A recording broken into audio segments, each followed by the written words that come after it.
오늘 이 본문은 예수님께서 한 중풍병자를 고치시면서 유대의 바리새인들과 율법 교사들과 앉아서 그들에게 교훈을 주시는 그런 내용입니다.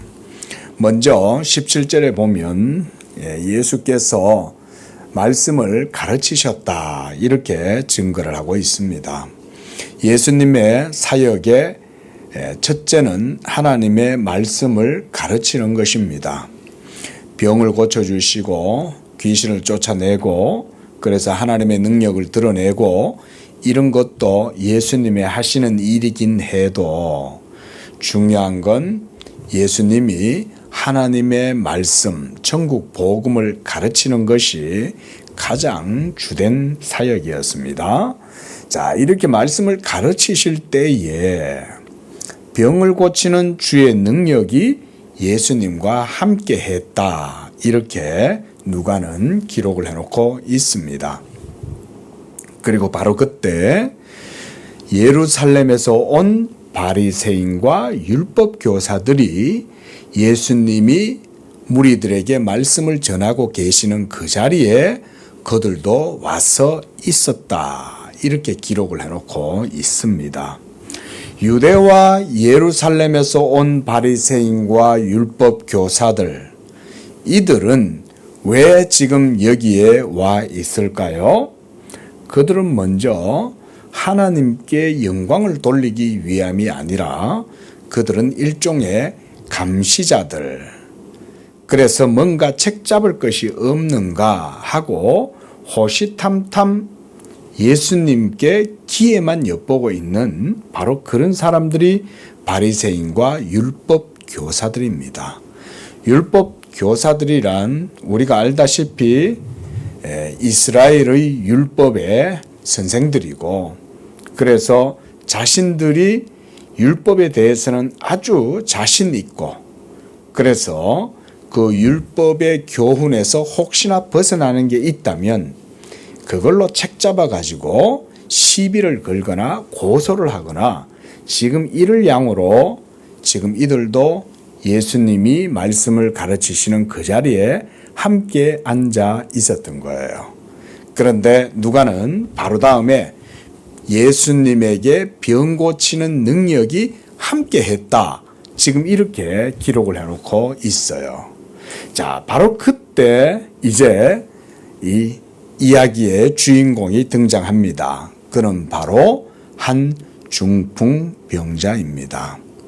아마 이 사람은 이 병이 들기 이전에 많은 사람들에게 사랑을 받았던 사람 같아요.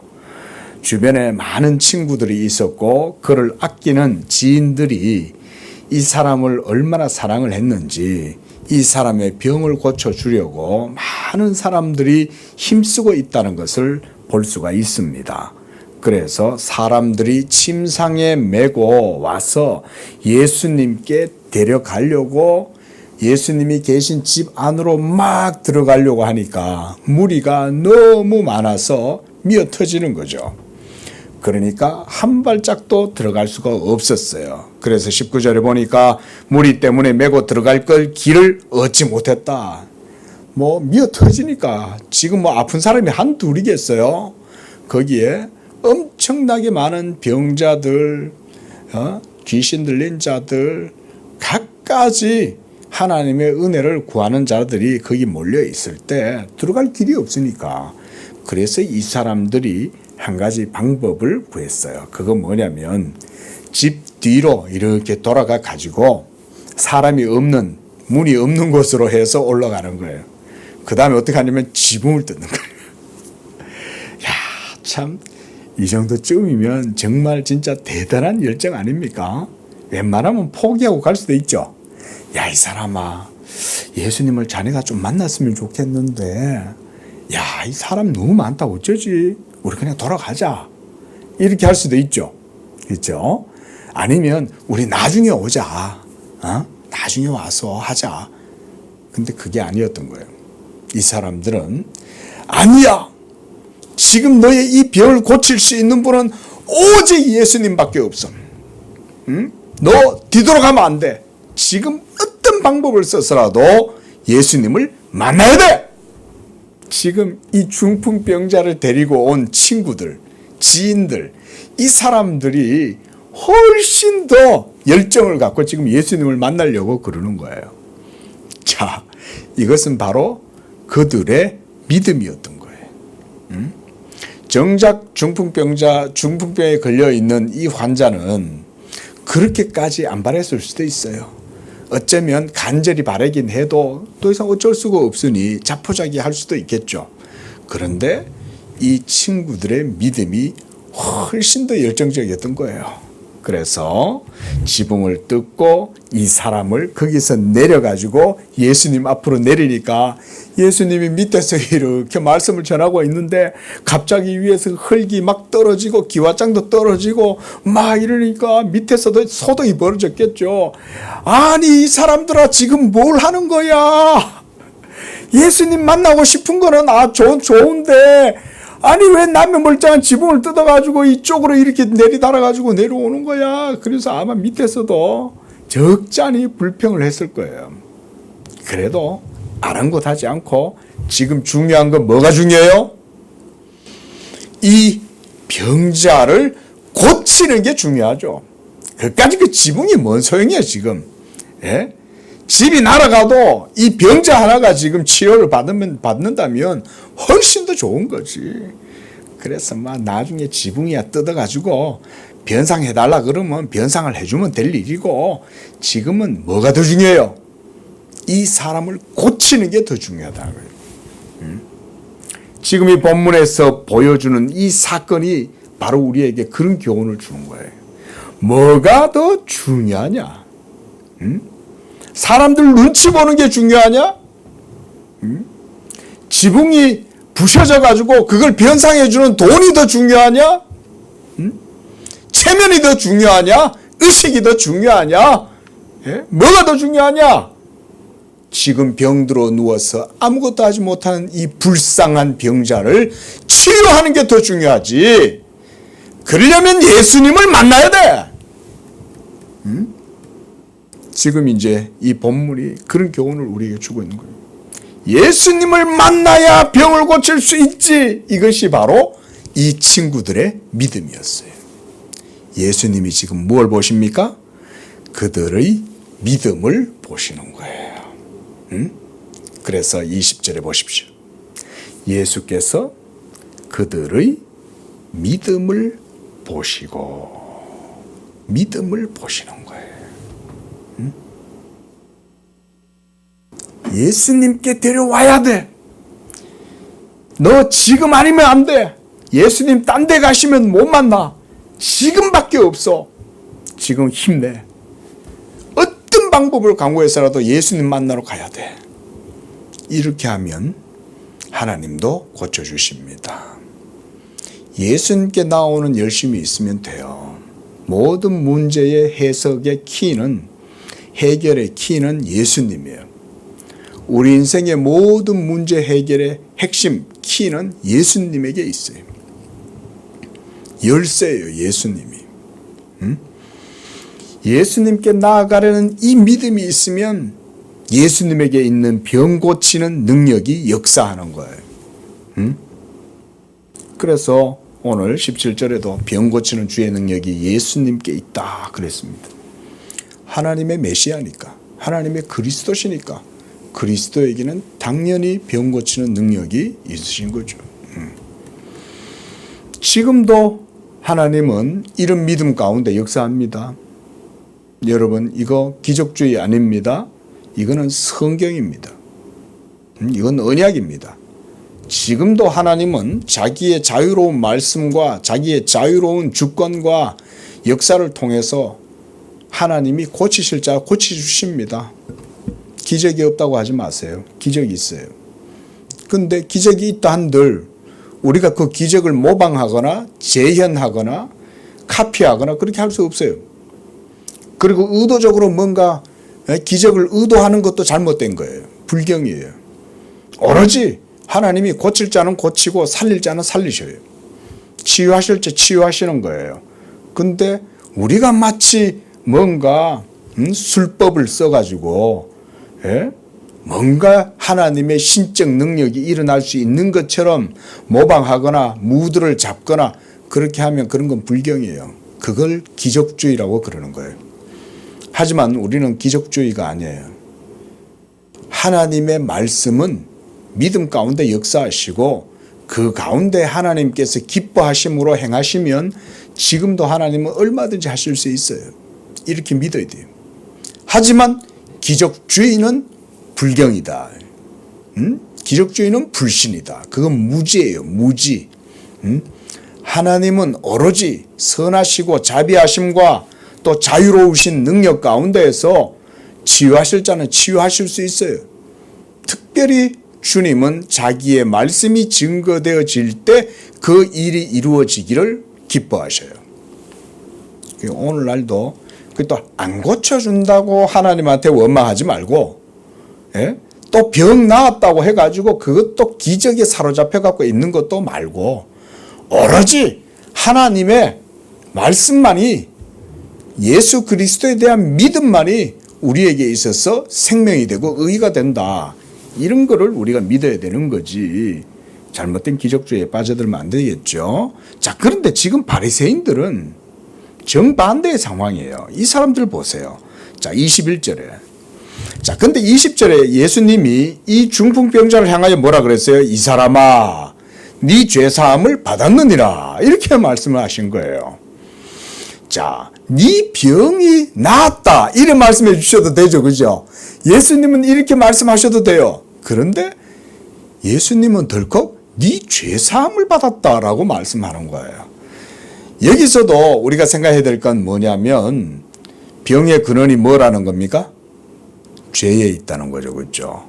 우리 인생의 모든 인생의 문제는 다 그 중심에 죄의 문제가 있어요. 죄의 문제 때문에 우리가 질병뿐만 아니라 인간관계의 타락과 인간관계가 깨어지고 온갖 모든 인생의 문제들도 다 거기서 나와요. 예? 율법으로 말미암는 진노와 저주와 형벌이 율법에 쏘는 것이 죄인들을 향하여 항상 준비되어져 있고, 그래서 반드시 율법 공의는 어느 순간 죄인을 사로잡아요.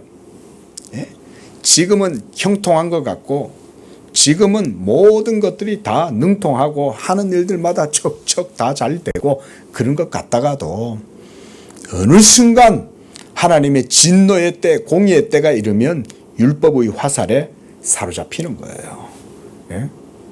그 모든 것들이 다 죄 때문에 그런 것입니다. 그러나 예수님을 만나고 예수님을 믿음으로 자기의 죄의 문제를 해결하는 사람은 율법의 모든 공의에서, 정죄에서, 심판에서, 진노에서 자유함을 얻고 해방되고, 그리고 복음의 평안과 위로를 누리고, 무엇보다 예수 그리스도를 믿는 믿음 가운데 그 능력의 말씀이 때때로 우리 죄인들의 질병도 치료하시는 거예요. 이걸 믿으셔야 돼요. 그래서 죄사함을 받았느니라 라는 말씀은 곧 뒤바꾸면 네 병이 나았다 이 말인 거예요. 그때 21절에 예루살렘에서 내려와 있던 서기관들과 바리새인들이 그 말을 듣고 있다가 깜짝 놀란 거예요. 아니 이 사람이 신성 모독을 하는 이런 말을 해? 감히 당신이 뭔데 하나님밖에 죄 사할 리가 없는데 당신이 말이야 죄를 사해 준다고 그래? 이러면서 막 예수님한테 대드는 거예요. 그래서 22절에 예수님이 그 생각을 아시고 대답하여 이르시되 너희 마음에 무슨 생각을 하느냐? 네 죄사함을 받았느니라 하는 말과 일어나 걸어가라 라고 하는 이 말 중에 어느 것이 더 쉽겠느냐? 이렇게 그들에게 질문을 하시는 거예요. 자, 우리도 한번 생각해 봅시다. 자, 네 죄사함을 받았느니라 라고 하는 말하고 네 침상을 들고 일어나 가라 중풍병자에게 그렇게 말하는 거하고 어느 게 더 쉬워요? 어렵죠. 쉽지 않죠. 어느 게 더 쉽습니까? 이게 무슨 넌센스 같은 퀴즈 같죠? 아닙니다. 그게 아니에요. 지금 이미 이 중풍병자는 병을 치료받았죠? 그렇죠? 병을 치료받았는데 예수님은 이 사람에게 뭐라고 말씀하셨어요? 네 병이 치료받았느니라 이렇게 말씀하셨어요? 아니면 네 죄가 사함받았느니라 얘기하셨어요? 죄를 사함받았다 이렇게 말씀하셨죠. 여기엔 예수님의 아주 깊은 의도가 있는 거예요. 그냥 예수님이 내가 너의 병을 고치노라 이렇게 해도 병을 고칠 수 있는데 하필이면 예수님이 여기서 네 죄사함을 받았느니라 이렇게 말씀하신 거예요. 자, 여기도 교훈이 있죠. 먼저는 죄사함은 무엇으로 받는다? 예수를 믿음으로 죄사함 받는다는 걸 보여주는 겁니다. 왜냐하면 그 친구들의 믿음을 보시고 그랬거든요. 보시고 그의 병을 고쳐주실 때 이 병의 근원인 죄에 대한 사함을 예수님이 그 자리에서 선언을 하신 거죠. 그때 그 죄사함의 선언과 함께 그 사람의 병의 근원이 바로 죄의 문제이고 그 죄를 사해 주시는 분이 예수님이고 예수를 믿음으로 죄사함 받았다. 이것에 대해서 예수님이 보여주신 거죠. 그래서 자, 여러분 오랜 세월 동안 중풍병에 걸려가지고 그렇게 그냥 내경색으로 아무것도 못하고 침상에서 이렇게 그냥 입으로 넣어주는 음식만 먹고 그 볼일도 못 보고 집에 가족들이 그 사람 변을 처리하고 이러나 얼마나 애를 먹었겠어요. 꼼짝도 못하는 이 사람을. 근데 그런 사람을 향하여 네 병이 나았다 라고 얘기하는 게 쉽겠어요? 예? 현대의학도 하지도 못하는 일을 그런 사람을 향하여 네 병이 나았느니라. 야, 이 사람아 이제 중풍병에서 털고 일어나서 네 침상을 들고 일어나 가 라고 이렇게 말하는 게 쉽겠어요? 그러면 네 죄사함 받았느니라 하는 말이 쉽겠어요? 어느 게 더 쉬워요? 말로 하는 건 더 쉽죠. 제가 그냥 아주 고약한 목사라가 치고 여기 어떤 막 이렇게 몸이 안 좋고 힘든 사람이 있어요. 그래가지고는 내가 이제 일약 한번 스타가 돼 보려고 이렇게 이제 사기를 치는 거지. 그러면서 죄사함 받았습니다. 믿습니까? 그랬더니 이 사람이 뭐라 그래요? 아멘 하는 거예요. 근데 다 끝나고 나가는데 병은 하나도 고침을 받지 못했어요. 가는데 매나 절룩절룩거리고 매나 아파. 근데 제가 뭐라 그래? 죄사함 받았으니까 믿으세요. 믿으세요. 자, 뭔 말이냐면 이런 얘기예요. 말이야 쉽지 그 말이죠. 말이야 쉽죠. 목사도 사기치려면 그런 걸로 사기칠 수 있어요. 예? 그러니까 이단 사이비 교주들은 막 이렇게 일부러 막 꾸민대잖아요. 그래 놓고 이렇게 아픈 척 하는 사람 데려와가지고는 해가지고 병 나았다 그러고 뭐 지팡이 들고 목발 들고 막 할렐루야 하고 해라고. 말이야 쉽죠. 어느 것이 더 쉬워요? 말하는 거야 쉽죠. 죄사함 받았느니라 말 한마디 해주면 되지. 그게 뭐 어려워. 근데 네 병이 나았으니 중풍에서 일어나가지고 네 침상을 들고 걸어가. 어느 것이 더 쉽냐 이 말인 거예요. 사실은 둘 다 어렵죠. 그죠? 하나는 죄사함 받았느니라 하는 이 말은 이것은 말 그대로 진짜 신성모독이 될 수 있죠. 죄사하는 권세를 갖고 있지 않는데 죄사함 받았다 이렇게 얘기한다는 건 그것도 쉬운 말은 아니에요. 그런데 중요한 건 그렇게 말을 하고 죄사함이라고 하는 아주 엄중한 말을 해놓고 난 다음에 그것에 효력이 나타나지 않는다면 이 선지자의 증언이 드러나지 않죠. 그렇죠? 말을 했으면 말한 것에 대한 이 증언이 있어야 될 거 아니에요. 근데 예수님께는 그게 있었죠. 예수님은 네 침상을 들고 일어나 걸어가라 라는 말보다 네 죄사함을 받았느니라 하는 말이 예수님한테는 훨씬 더 나은 말이죠. 그래서 예수님이 24절에 인자가 땅에서 죄를 사하는 권세가 있는 줄을 너희로 알게 하리라. 요거 얘기하시려고 이 사람한테 네 죄 사함을 받았느니라 이렇게 예수님이 얘기하신 거예요. 그리고 이걸 누구한테 보여주려고? 예루살렘에서 내려온 서기관과 바리새인들 율법사들한테 이거 보여주시려고 그러는 거예요. 이걸 보여주시면서 예수 그리스도를 믿는 믿음으로 죄 사함을 받고 예수님이 우리의 죄를 사해 주시는 분이라는 것을 이걸 통해서 증험하는 거예요. 증험. 드러내 보이시는 거예요. 그래서 어느 것이 더 쉽겠느냐 이렇게 말씀하는 거죠. 어느 것이 더 쉬워요? 말하기는 쉽지. 하지만 말한 것대로 이루어지는 건 더 어렵죠. 그래서 예수님은 네 침상을 들고 일어나라 라는 말하는 것보다 네 죄사함을 받았느니라 하는 말로 자신이 죄사하는 분이라는 것을 보여주는 거예요.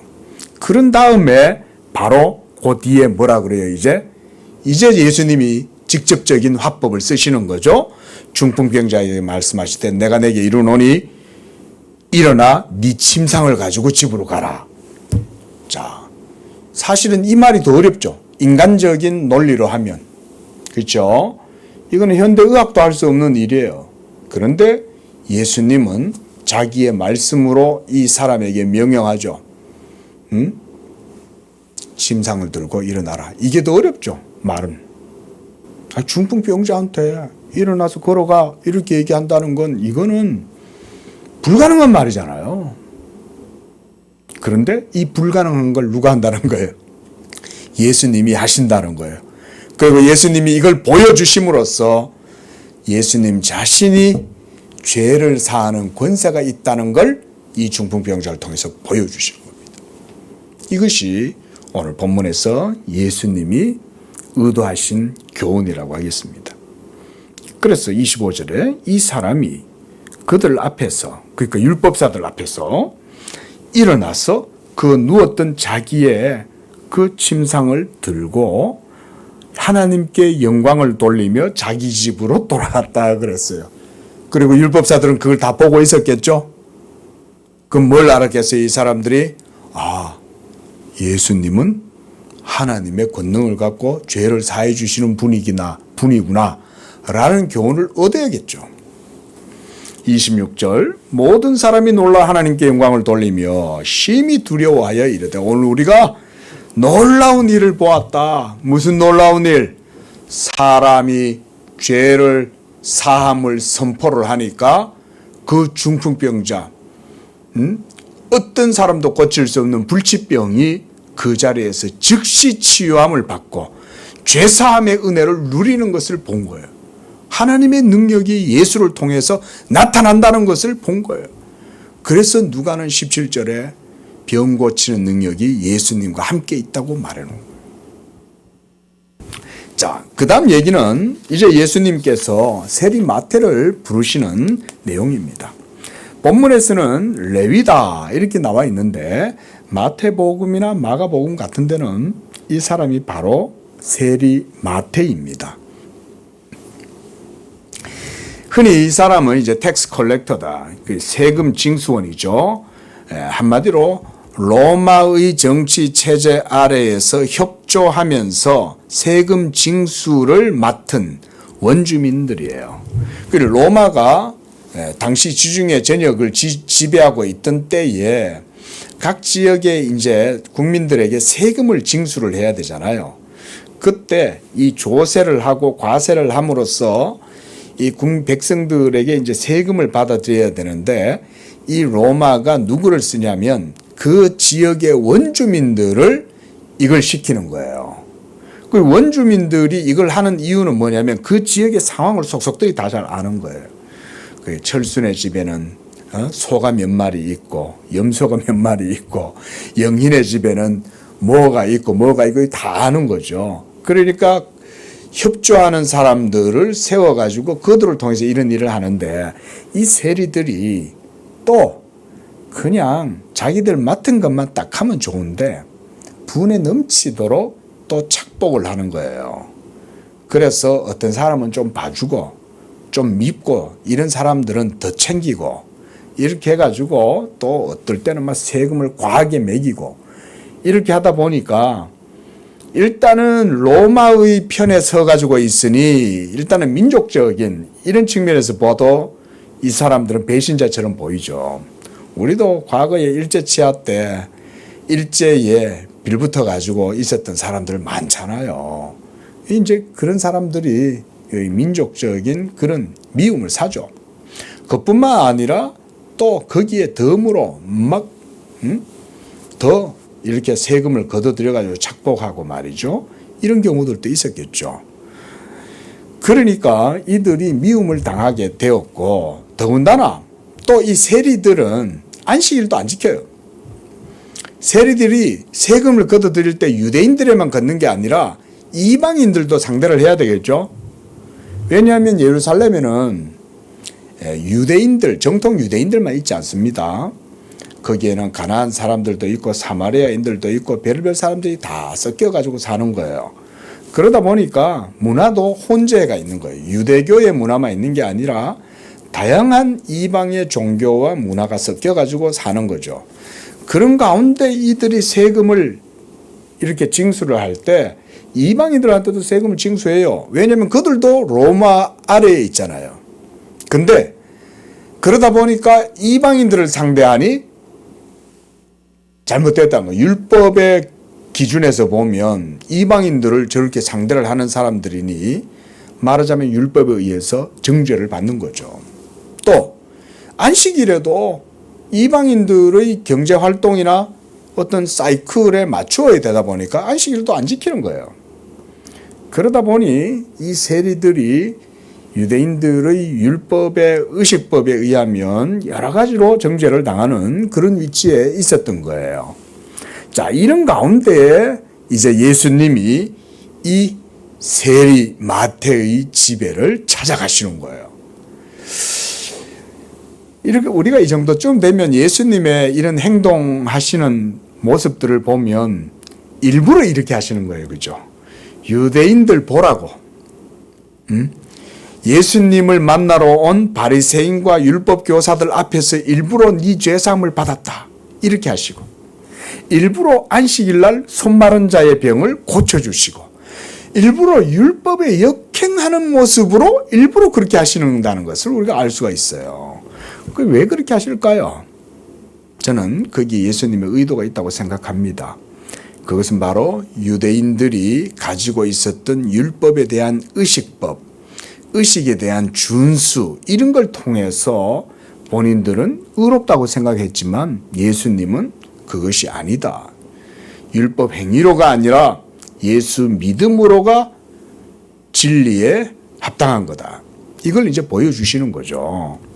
그래서 27절에 보면 예수께서 나가사 레위라고 하는 세리가 세관에 앉아 있는 걸 보시고는 나를 따르라.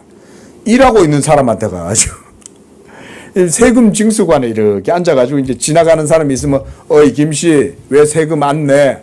세금 내야지 이러고 앉아 있는 거예요. 지나가다가 이제 뭐 이렇게 물건을 사가지고 간다든지 뭐 채소를 들고 이제 시장에 간다든지 하면 그걸 얼마에 팔 거야? 이러면서 또 그러면서도 세금 뜯어내고 이러는 거 아니에요? 얼마나 미운 털이 박혔겠어요. 바로 그 세리 마태를 예수님이 찾아가시고 그리고는 세관에 앉아 있는 사람이에요. 어디 저 뒤에 가가지고 따로 야 세리 야 마태야 너 이리 와봐. 너 나 따라올래? 이렇게 하시는 게 아니죠. 아예 공개적으로 그 딱 세금 징수관에 앉아 있는 이 사람을 딱 지명하고 너는 나를 따르라. 그 자리에서 예수님이 부르시는 거예요. 참 예수님이 제자들을 부르시는 모습도 다양해요. 그죠? 우리가 지난주에는 물고기 잡던 베드로와 야고보와 요한과 안드레가 막 그냥 밤새도록 물고기 잡다가 지쳐가지고 나왔을 때 예수님이 그들을 부르셨는데 세리 마태는 세금 징수관에 앉아가지고 있는 사람을 그냥 그 자리에서 부르시는 거예요. 그리고 이것도 많은 사람들이 보고 있는 거죠. 예수님이 지금 길을 걸어 가실 때는 여러분이 그렇게 상상을 하셔야 돼요. 예수님 지금 주위에는 최소 1000명 이상의 사람이 따라다니고 있다는 걸 여러분 아셔야 됩니다. 그리고 거기에는 유대에서부터 온, 예루살렘에서 온 이 바리새인과 율법 교사들이 옆에 이렇게 따라다니는 거예요. 놀라운 기적의 현장을 같이 따라다니는데 지금 이 사람들은 그런 기적과 능력을 보면서도 예수님을 믿는 믿음보다는 율법을 탁 내세우고 따라다니고 있는 거죠. 가는 족족 율법을 가지고 예수님이 하는 모든 행위를 정죄하고 있는 거예요.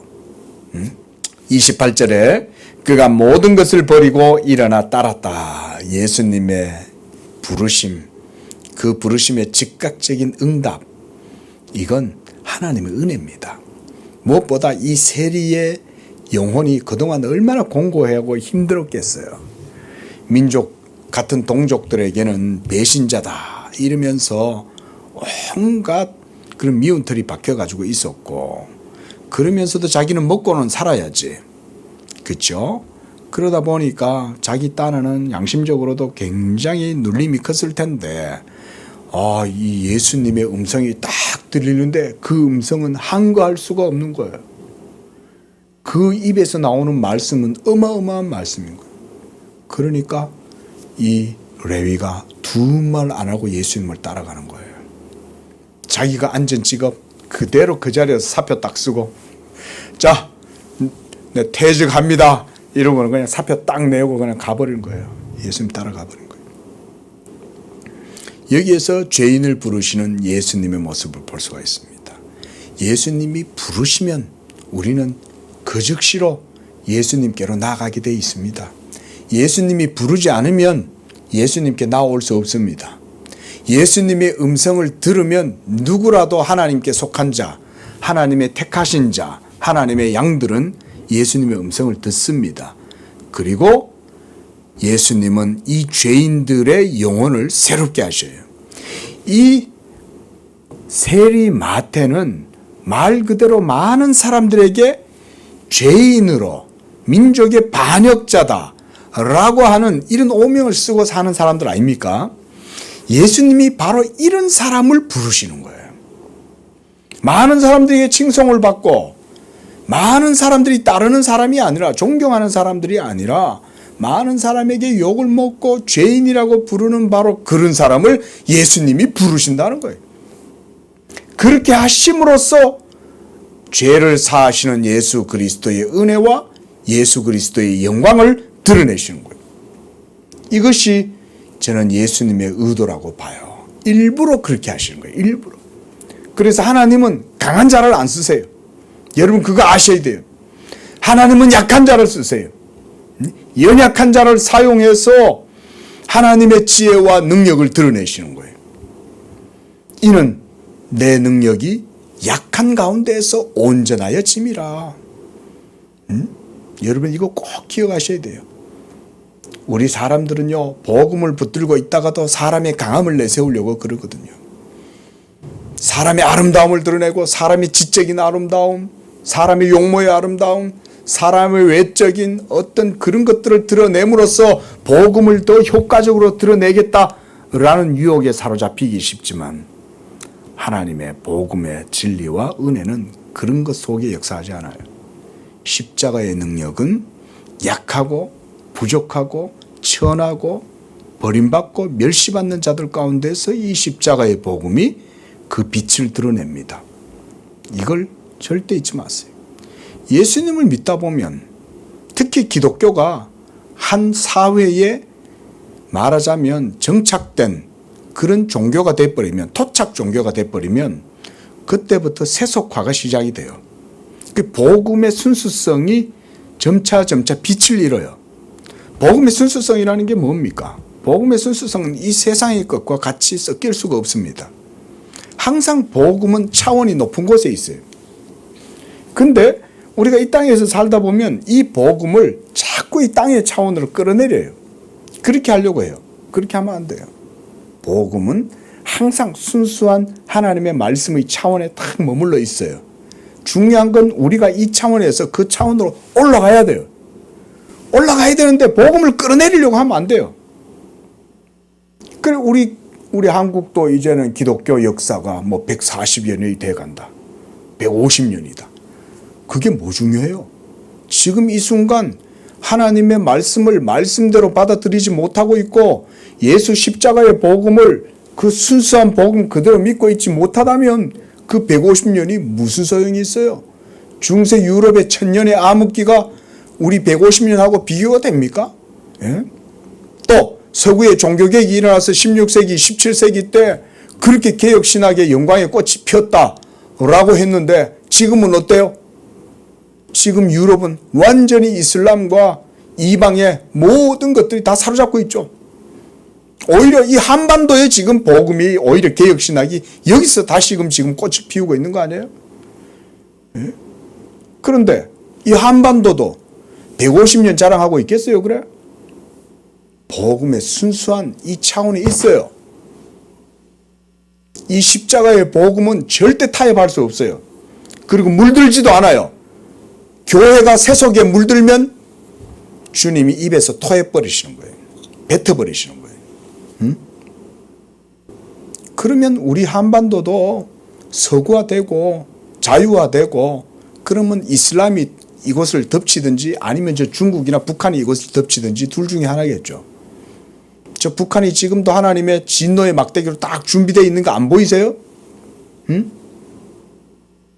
우리의 국방력이 뭐 강하면 그걸 막을 수 있을 것 같습니까? 그게 예수님의 복음의 은혜예요. 죄인을 부르시는 거예요.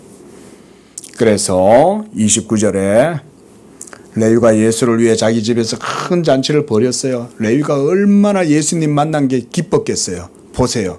딴 거 없어요. 그냥 너는 나를 따르라 이 말 한마디 들은 거예요. 그런데 이 말 한마디 들었는 게 레위한테는 일생일대의 터닝 포인트인 거예요. 어거스틴이 무화과나무 아래에서 회심한 것처럼, 네?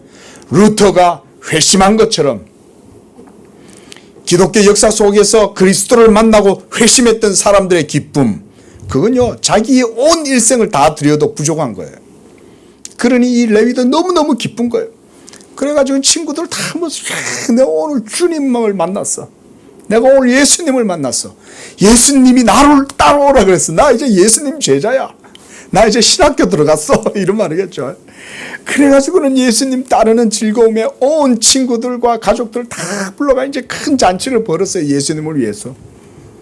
이게 예수님을 만난 사람의 특징이죠. 근데 지금 예수님을 따라다니는 이 종교 전문가들, 바리새인들과 율법사들 지금 뭐 하고 있습니까? 예수님 책 잡을 것만 기회만 엿보고 있는 거죠. 얼마나 악합니까? 하지만 예수님을 만나는 레위는 그렇지 않았어요.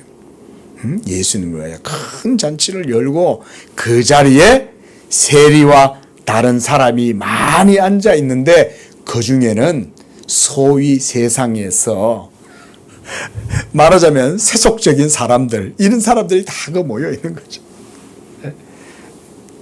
그러니까 30절에 바리새인과 그들의 서기관들이 그 제자들을 비방하여 그랬어요. 너희가 어찌하여 세리와 죄인과 함께 먹고 마시느냐.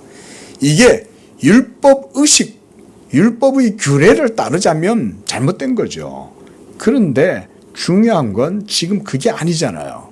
율법의식보다 생명이 더 중요하고 사랑이 더 중요하죠. 지금 이걸 봐야 되는데 이들은 지금 전혀 그걸 못 보죠. 그때 예수님이 31절에 말씀합니다. 건강한 자에게는 의사가 쓸데없고 병든 자에게라야 쓸데있다. 내가 의인을 부르러 온 것이 아니요 죄인을 불러 회개시키려 하노라. 이것이 바로 예수님의 의도인 거예요. 예수님은 이 교훈을 주시기 위해서 지금 마태의 집에 와 계시는 거예요. 그리고 예수님을 호시탐탐 노려보고 있는 유대인들을 이용해서 이 교훈을 주시는 거예요. 건강한 자에게는 의사가 쓸데없다. 여기서 건강한 자들은 누굽니까? 유대인들, 자기가 의롭다고 생각하는 율법주의자들을 말하는 거예요. 그런데 병든 자들은 누굽니까? 죄인들이죠. 그렇죠?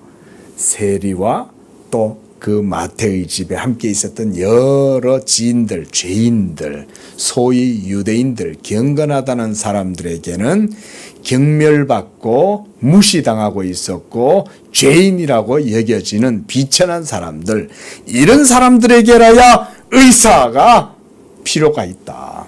그 의사, 영혼의 의사, 예수 그리스도, 그가 그들에게 필요하다. 그래서 내가 의인을 부르러 온 것이 아니다. 죄인을 불러 회개시키러 왔다. 이 말씀을 하시는 것입니다. 자, 오늘은 이렇게 에피소드 2개를 가지고 우리가 봤는데, 예수님은 이런 에피소드들을 이용하고 이런 사건들을 통해서 복음의 교훈을 친히 가르쳐 주시는 겁니다. 그런데 우리가 여기서 한 가지 주의해서 봐야 될 게 뭐냐면, 율법의 대척점으로서 예수님이 믿음의 교훈을 자신을 통해서 보여준다는 거예요.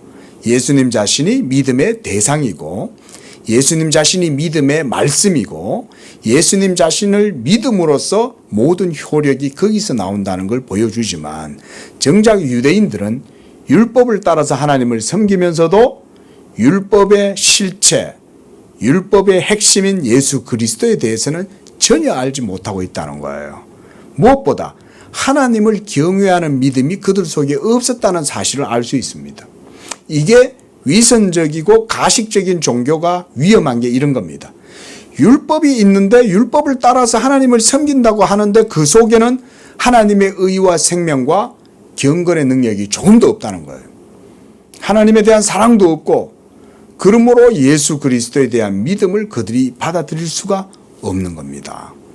이 이후에 사도 바울 보십시오. 사도 바울의 모든 복음의 변증은 항상 율법과 복음을 대조시키는 가운데에 제시되고 있죠. 그렇죠? 율법도 하나님의 말씀이지만 복음도 하나님의 말씀이에요. 그런데 이 복음을 변증하기 위해서 사도 바울이 쓰는 논법은 율법의 행위와 값없이 의롭다함을 얻게 되는 이 믿음, 이것을 항상 대조하는 가운데 보여줍니다. 그렇게 보면 예수님의 복음에 대한 가르침과 사역도 그런 방식으로 이루어진다는 걸 알 수 있어요. 의도적으로 안식일에 병자를 고쳐주시고, 율법사들이 보고 있는 곳에서 의도적으로 네 죄 사함을 받았다라고 얘기하시고, 그들이 있는 앞에서 레위와 죄인들과 함께 밥을 드시고 식사하고 이렇게 하시는 걸 일부러 보여주시는 거죠. 이렇게 함으로써 율법의 의식에 매여 있고 위선에 사로잡혀 있는 그들의 불신앙을 드러내시고, 동시에 예수 그리스도에 대한 믿음의 도를 드러내 보여주고 계신다. 우리가 누가복음을 이렇게 보시면 보다 정확하게 본문을 볼 수 있을 것입니다. 기도하겠습니다. 자비로우신 주 하나님, 예수 그리스도를 통해서 우리에게 산 믿음을 주시고, 그를 믿을 때에 하나님의 영광과 하나님의 은혜와 하나님의 구원의 모든 것들을, 진리를 그 그리스도를 통해서 우리에게 베푸시고 깨닫게 하심을 감사합니다. 예수 그리스도는 우리의 믿음의 주시오, 그가 하나님의 말씀이시오, 그가 바로 모든 죄를 사하는 능력이 있는 하나님의 아들이신 것을 우리가 또한 믿고 이 말씀을 따라서 하나님께 영광을 돌리는 우리의 믿음 되게 하여 주시옵소서. 위선병에 사로잡히지 않도록 우리의 연약함을 붙들어 주시고, 자기 행위를 의지하고 자기의 의를 드러내려는 모든 교만함을 주님 앞에 내려놓고 오직 약하심으로 십자가에 못 박혀 죽으시고 우리에게는 생명과 의가 되신 그 예수 그리스도를 믿음으로 이 순수한 복음을 항상 마음에 품고 하나님께 영광을 돌리는 우리의 믿음 되게 하여 주옵소서. 예수님의 이름으로 기도합니다. 아멘.